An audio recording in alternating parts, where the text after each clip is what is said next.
toxic masculinity in the black community. Hello, one and all. This is the Gabby Mac Project. Mucho gusto.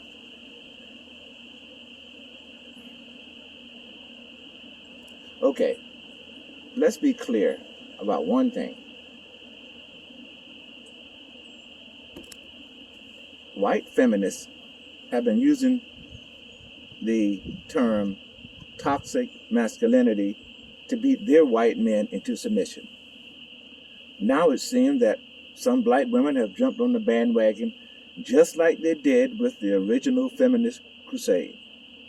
Except in referring to the black men, they coined the phrase John Henryanism.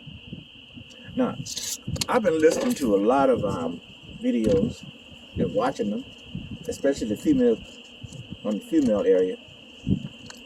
And the subject of toxic masculinity was thrown around a lot. And to be honest, I didn't know what they were talking about. But from the looks on the female faces, I know it couldn't be anything good. So I decided to look into it for myself. And this is what I found. What I discovered is that when women throw that term around, they basically mean that you, as a man, have said something that they disagree with. So, the best way to get you, the man, to shut up is to call what you're saying toxic.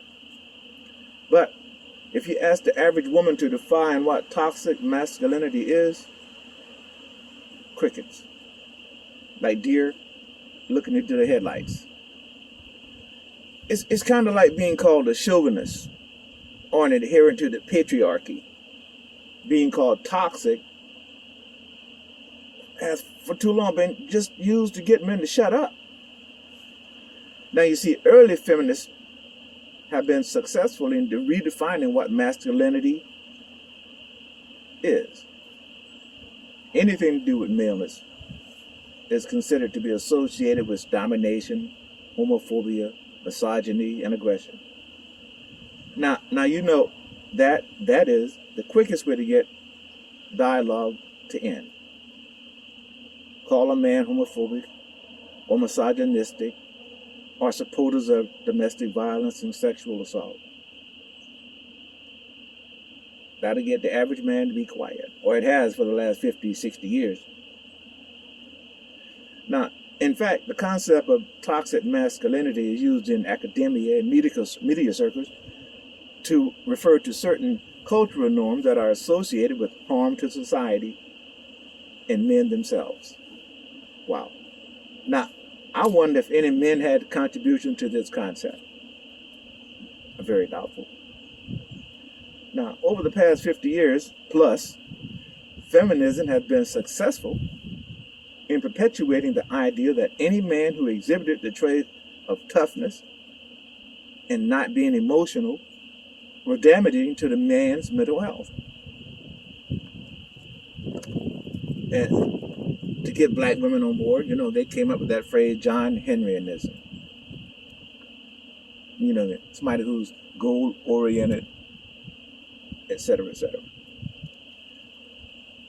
Now, some men felt that the feminist movement had muted men's voices because feminists had brought attention to feminine voices. But not all men just laid down.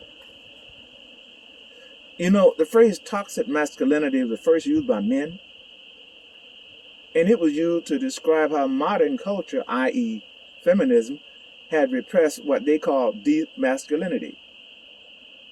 And these men challenged the female or feminist goal of redefining what a man should be.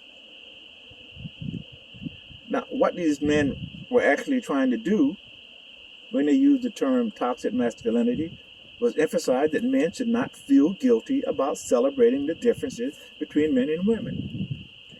Now you see, in the 1980s and 90s, toxic masculinity was seen as an effort to reinvigorate maleness. Oh, my. Now, isn't that a really bad thing? Now, they gave this movement a name. It was called the Myth Poetic Movement. And it began with the idea that men could gather with one another and partake in self-help activities, therapeutic workshops, and retreats for men. The main purpose of the activities was to connect spiritually with the lost, deep masculine identity or inner self.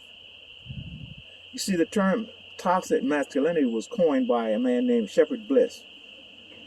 And he was saying that he was doing this to combat modern culture's way of repressing what he called deep masculinity. But you see how modern society and modern women and feminists have bastardized that whole concept of toxic masculinity to fit their definition. And most men have been quiet, asleep, going along to get along. That's another reason I wholeheartedly support the manosphere who have said enough with this bullshit. Hey fellas, this is what the feminists say are toxic masculinity traits. Mental and physical toughness, stoicism or not displaying emotion, being aggressive, being heterosexual, being self-sufficient, and being emotionally insensitive. That's what they describe as toxic masculinity. Now here's Gabby Mack's 25 cents. The next time that you hear a female come out of her mouth with that term toxic, ignore her. Pretend that she doesn't exist. Because once you go down that rabbit hole acknowledging her use of that terminology, you've lost. You've lost. So ignore it and keep on. Gabby Mack, out.